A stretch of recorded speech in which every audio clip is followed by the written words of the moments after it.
41 araw na lamang, Pasko na. Ngunit higit sa Pasko, mas inaabangan ngayon ng publiko kung kailan may mapapanagot kaugnay ng garapal na isyu ng korupsyon sa bansa.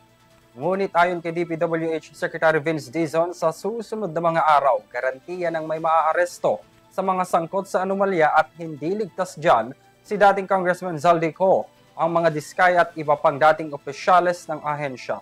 Nagbabalik si Criza Lopez para sa balita. Kinumpirma ni Public Works Secretary Vince Dizon na asahan ang pag-aresto sa mga sangkot sa maanomalyang flood control project sa mga susunod na araw.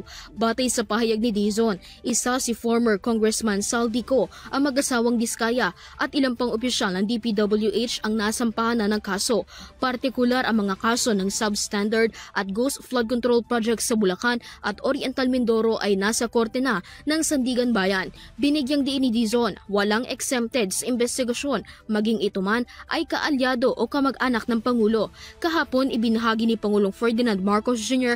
ang pangalan ng 37 individual na inirekomenda na sa Office of the Ombudsman para kasuhan. Ngunit hindi pa kasama sa listahan ang pinsan niyang si former House Speaker Martin Romualdez dahil tanging ang mga ebidensya lamang umano mula sa Senado ang nagtuturo kay Romualdez.